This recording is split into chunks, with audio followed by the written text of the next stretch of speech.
शेतकऱ्यांसाठी एक महत्वाची बातमी समोर येते. आता गावातल्या गावातच शेतकऱ्यांचे प्रश्न मिटणार आहेत, कारण शेतकऱ्यांचे बांध असतील, रस्ते असतील किंवा आणखी काही काम असेल तर यासाठी शेतकरी प्रेरणा अभियान पोलीस राबवणार असून गुन्हेगारी रोखण्यासाठी ड्रोनच्या सहाय्याचा सुद्धा या ठिकाणी वापर करण्यात येणार आहे.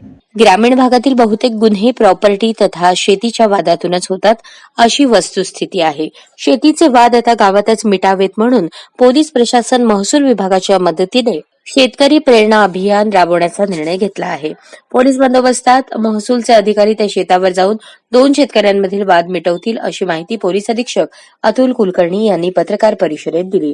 शेतकरी प्रेरणा अभियान राबवण्यापूर्वी प्रत्येक तालुक्यातील शेतकऱ्यांच्या अडचणी प्रश्न जाणून घेतले जातील.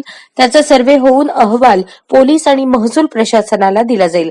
त्यानंतर तहसीलदार त्या तालुक्याचे नोडल अधिकारी म्हणून नियुक्त करून त्यांच्या नेतृत्वात तालुकानिहाय विशेष मोहीम राबवली जाणार आहे.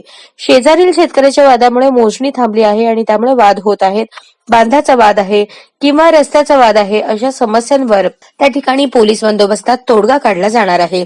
त्यानंतर शेतीच्या वादातून भांडणे वाद कमी होतील असा विश्वास पोलीस अधीक्षक कुलकर्णी यांनी व्यक्त केला.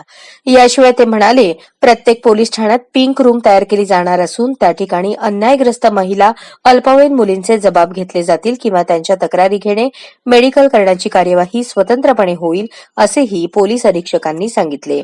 2 किंवा त्याहून अधिक गुन्हे दाखल सराईत गुन्हेगारांवर कोम्बिंग ऑपरेशन आणि ऑपरेशन ऑल आउटद्वारे लक्ष ठेवले जात असून त्याची पोलीस ठाणेनिहाय यादीच तयार केली आहे. प्रतिबंधात्मक कारवायांमुळे जिल्ह्यातील क्राईम रेट कमी झाला आहे. आता शेतीचा रस्ता, बांधावरून होणारी भांडणे मिटावीत म्हणून महसूल प्रशासनाच्या मदतीने शेतकरी प्रेरणा अभियान राबवले जाईल. अपघात रोखण्यासाठीही ठोस उपाययोजना केल्या जाणार आहेत असे पोलीस अधीक्षक सोलापूर ग्रामीण अतुल कुलकर्णी यांनी सांगितले.